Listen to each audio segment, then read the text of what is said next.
tarde. Boa tarde, muito obrigada. Que bom poder estar com vocês e falar um pouquinho sobre aquilo que a gente acredita. Bem-vinda. Sua fala no Congresso Internacional de Missões dos Gideões Missionários da última hora repercutiu muito, furou as bolhas, viralizou. E eu quero começar te perguntando que tipo de retorno a senhora teve das pessoas que tiveram contato com o vídeo e internamente da igreja e da comunidade cristã.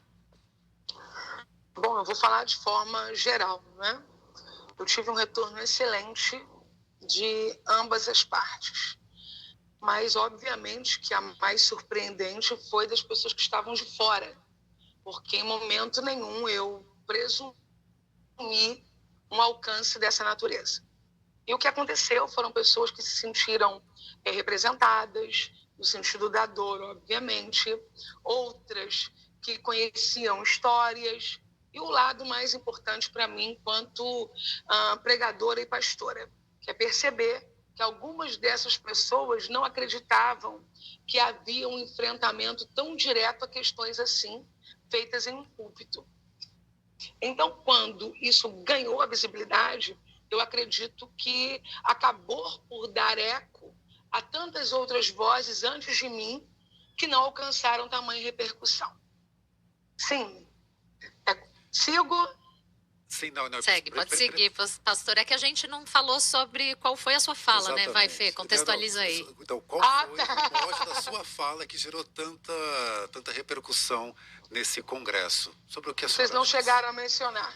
Exato. Por favor, é melhor ouvir a senhora. Sim. Tá ótimo, muito obrigada. Assim, até mais seguro para quem está ouvindo, né? Porque quem viveu acaba tendo, né, uma condição maior de reproduzir. E é claro que numa fala de mais de uma hora, possivelmente eu não consiga, né, ser fiel a todos os pontos. Mas, em regra geral, eu li um texto, Juízes, capítulo 19, que trata de um dos casos mais assustadores da Bíblia, que aconteceu em um tempo em que Israel não estava sob nenhum governo.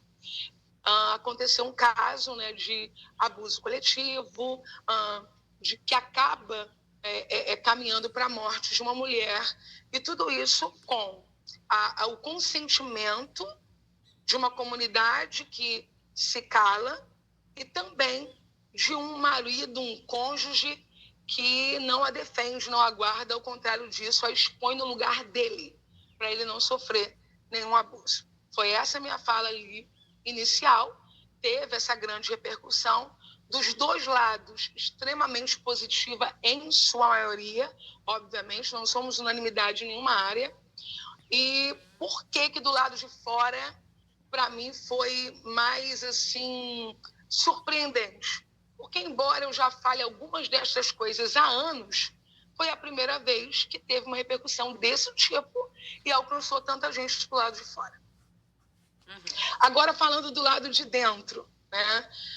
A igreja evangélica no Brasil, ela está bem habituada com confrontos para os nossos vícios e defeitos, falando internamente. Esse congresso, por exemplo, tem um histórico, né, de ser um congresso onde a maioria dos pregadores tem um tom maior exortativo, de despertamento, e eu sou um exemplo disso desde 2012, trazendo alguns assuntos importantes, como, por exemplo, pontuei no ano passado, na mesma ocasião, sobre a valorização da educação cristã. Mas, ainda assim, por ser o tema que foi, muita gente foi tocada e sinalizou, olha, que bom, eu precisava ouvir, eu me senti como alguém que foi acolhida, foi bom perceber que tem alguém que está vendo como eu estou vendo. Então, de ambos os lados, eu estou grata a Deus pelo resultado. Foi um resultado muito bom. Pastora, numa pregação da senhora que eu assisti hoje pela manhã, a senhora fala que não existe uma pesquisa sobre a forma como a igreja acoberta a violência contra a mulher ou a pedofilia, mas no seu olhar empírico, isso atesta que isso acontece. De que forma isso acontece? Então, relacionado propriamente a esse momento da mensagem, eu já estava em uma cadência onde eu dizia que quando eu fui buscar pesquisar os dados das denúncias, eu não consegui acessá-los. Eu consegui acessar uma pesquisa que, após eu ter dito, inclusive, aparecem divergências no sentido, é uma pesquisa confiável ou não, mas eu dei ali a fonte, então acredito que, antes de mais nada, quem precisa responder pela pesquisa é a própria fonte, e quanto a mim, como mensageira pregadora, é aprimorar cada vez mais as minhas pesquisas. Então, nesse momento, propriamente, eu digo assim, que eu faço uma pesquisa para tentar relacionar o número de evangélicas que passam por situação de abuso ou de violência com o número de denúncias. E simplesmente eu não consigo fechar isso. Como eu não tenho pesquisa, então, com toda franqueza, eu disse, embora não imaginasse repercussão exterior, eu estava falando, inclusive, em respeito àquele público ali, decente, íntegro, em sua grande maioria, que não pode ouvir uma pessoa disparando coisas sem razão.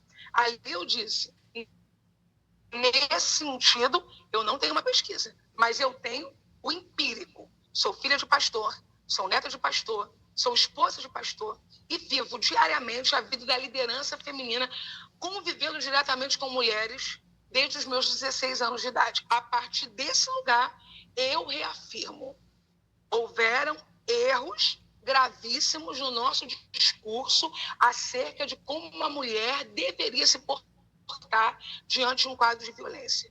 Nesse lugar confessional, inclusive, né, de ouvir confissões, eu também afirmo que, infelizmente, pedófilos se infiltram em nosso meio, e eu usei até infiltrar ali, entre aspas, obviamente, que não é um filme de espionagem, é gente de conduta equivocada, é psicopata, que em qualquer outra comunidade pode chegar e se infiltrar. Mas qual é o erro grave que eu pontuei ali? Que nenhum líder se faça conivente a isso, com medo de repercussões, ou até por algum sentimento escuso. Isso eu disse ser empírico. O mais, não, eu apresentei os dados e acredito que, diante da gravidade da temática, eu não quero ser impulsiva quanto aos dados, jamais. Mas eu acredito que o foco aí não é se é 18%, 32% ou 58%. Nós estamos diante de um problema mundial. Eu queria rapidinho só falar de uma pesquisa absurda que eu acessei da ONU, 2020, eu espero, né, que não esteja dando um dado aqui que possa ser, de alguma maneira, refutado. Eu acredito que a ONU sabe o que disse nesse momento. E a ONU diz que 28% dos entrevistados acreditam que é justificável que o marido bata na mulher. Isso não é Brasil, isso é o mundo. Eu estou diante de uma questão humanitária. Eu não subi aquele púlpito para ter a repercussão que teve, mas eu não consigo me chatear porque teve, porque eu estou vendo uma oportunidade gigantesca, entendeu? De estar agora aqui na CBN falando de um absurdo, que 28 em cada 100 pessoas acreditam que se a mulher apanha, ela teve algum motivo para isso. Pastora, a senhora acredita que a mulher deve ser submissa ao homem? E que tipo de submissão? Eu acredito piamente que a mulher deve ser submissa ao homem no padrão bíblico, não no padrão equivocado que se ensina. Em alguns lugares, obviamente, tá bom?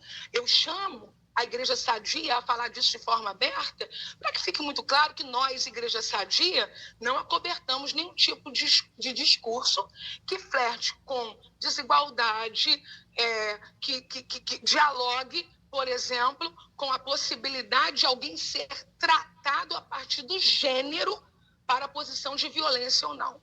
Agora, quando a gente fala de submissão bíblica, eu estou falando de algo totalmente diferente.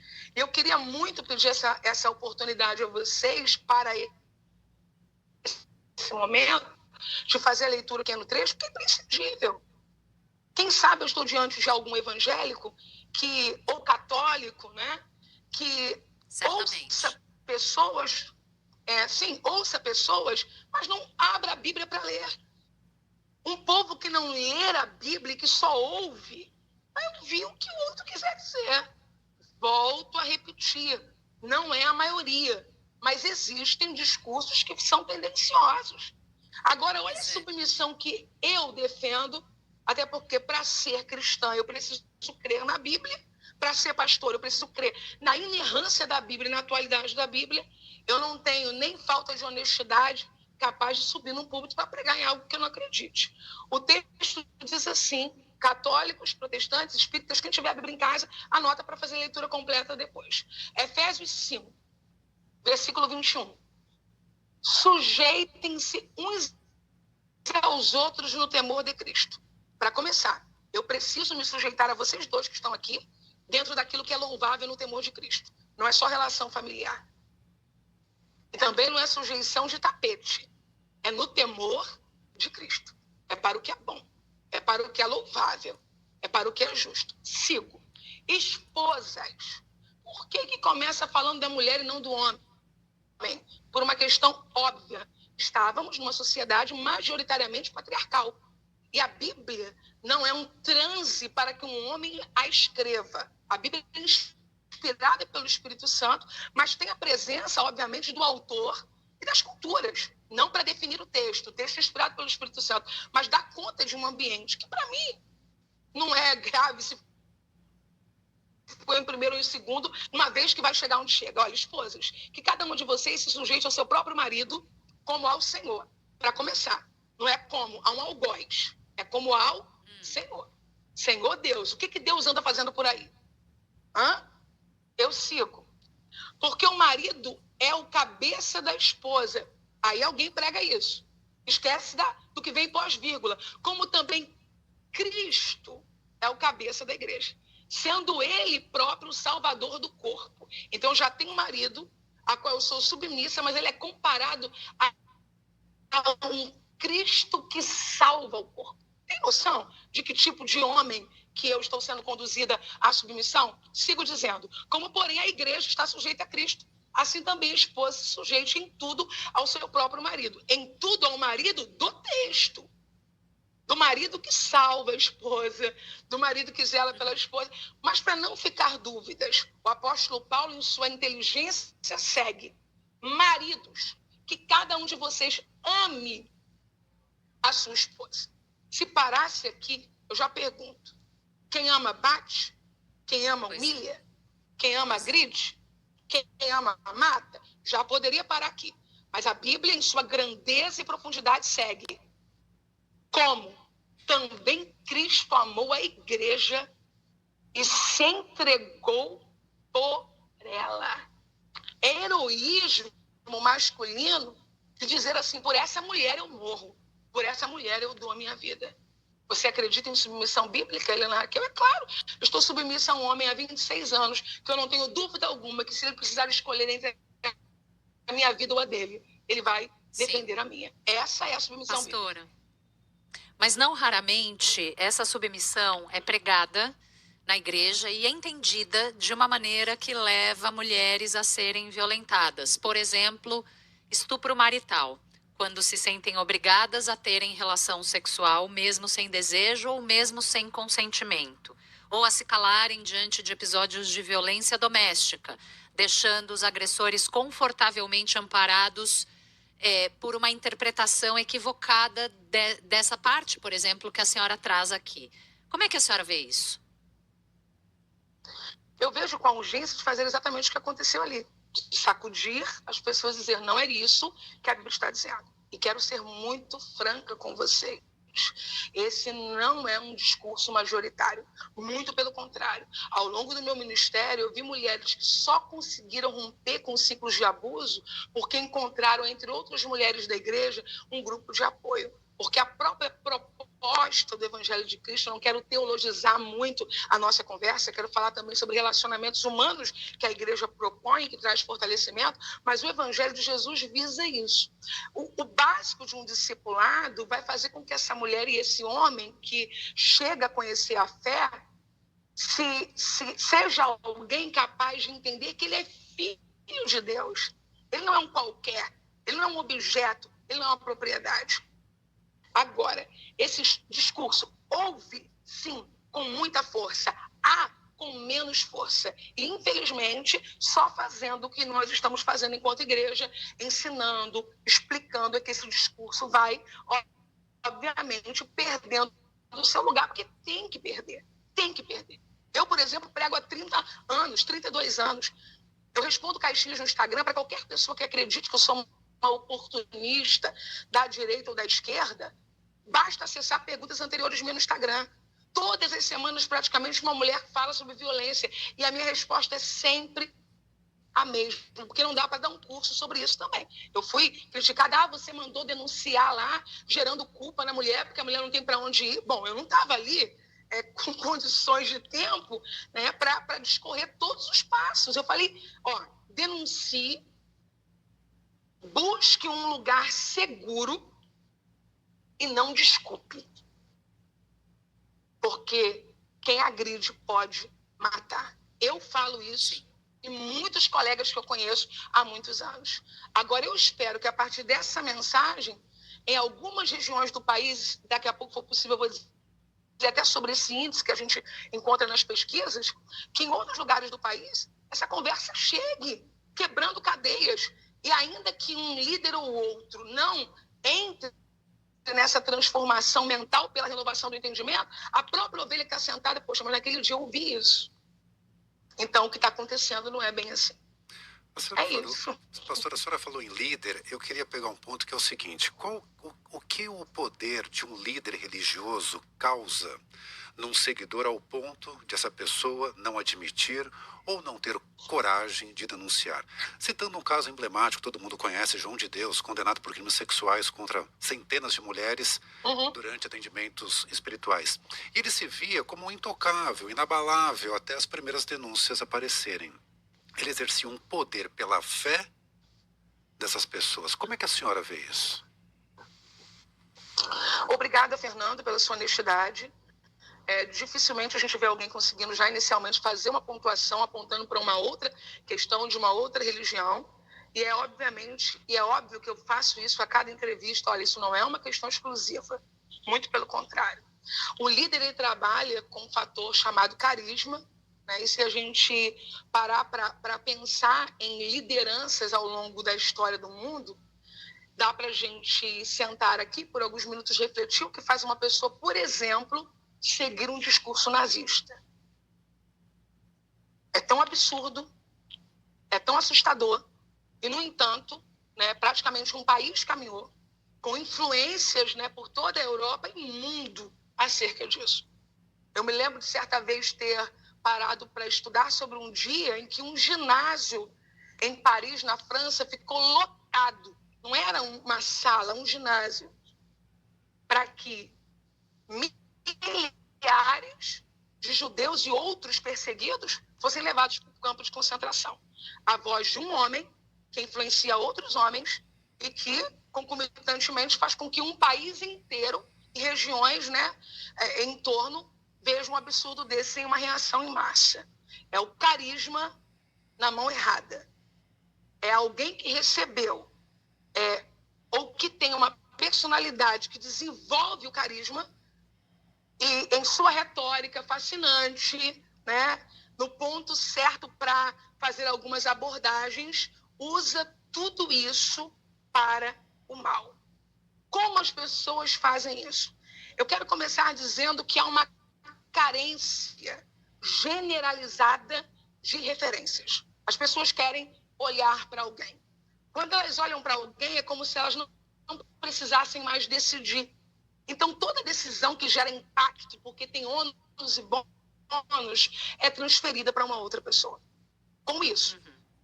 Se essa outra pessoa não for uma pessoa honesta, ela fará isso e dimensionará para o lado que ela quiser. Em segundo ponto, e agora eu estou falando propriamente de líderes religiosos, como o Fernando citou, João de Deus, é falar em nome de Deus. Falar em nome da divindade para um leigo que não tem o conhecimento da Bíblia e das Escrituras, coloca ele na posição do inquestionável. Porque se eu digo para a Tatiana, eu não concordo com você, a Tatiana acolhe de uma maneira. Mas se a Tatiana crê em Deus e eu digo para ela, Tatiana, isso aí Deus não quer que você faça, a vida será outra.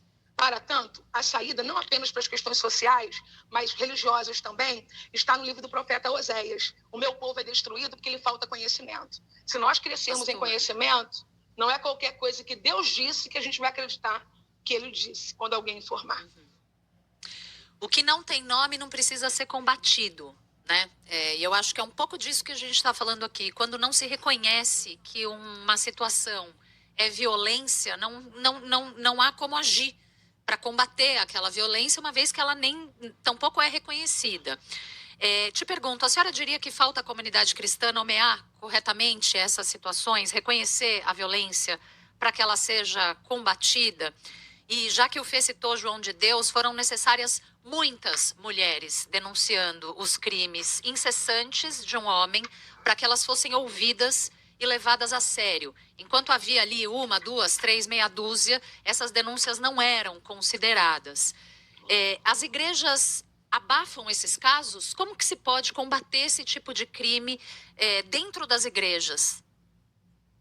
As igrejas não abafam esses casos.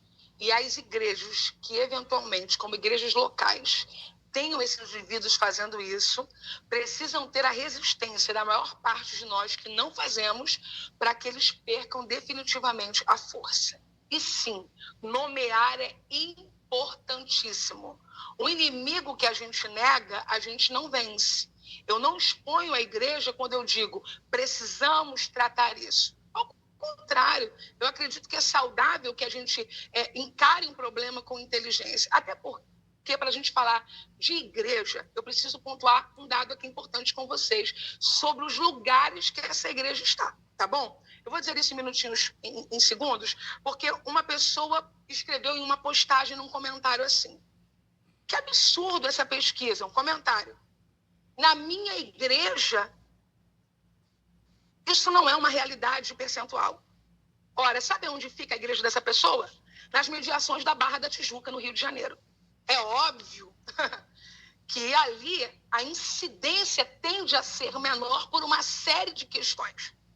Quando eu digo dessa pesquisa, ouça aqui, igrejas evangélicas brasileiras são compostas, em sua maioria, por 59% de mulheres negras e pobres, de acordo com a pesquisa realizada pelo Datafolha entre os dias 5 e 6 de dezembro de 2019. Então, não é só a igreja do centro, não é só a igreja da capital, eu estou falando de recônditos, aonde culturas vêm sendo repetidas e que, se alguém não nomear, como você acabou de dizer, a gente não vai conseguir vencer. Então, é grave, é importante, e quando a gente consegue, né, ir além pelo YouTube, ou quando nós conseguimos alcançar através da igreja missionária, né, a visão de missões, encostar com um barco, encostar com atendimento médico, eu estava inclusive num congresso missionário, aí essas realidades passam a ser mudadas. Nos grandes centros não é falta de informação, é má vontade, mas em muitos lugares a ignorância ainda impede que as coisas mudem. Helena Raquel, pastora, líder da Assembleia de Deus Vida na Palavra, no Rio de Janeiro, conversando conosco hoje aqui no Estúdio CBN. Quero agradecer demais a disponibilidade da senhora, pastora, deixar as portas do nosso estúdio abertas para a senhora voltar quando quiser. Muito obrigada. Muito obrigada, Tatiana. Muito obrigada, Fernando. Foi uma alegria poder falar com vocês, ouvir boas perguntas e poder trazer com honestidade as respostas. Nós que agradecemos. Obrigado. Tchau, tchau.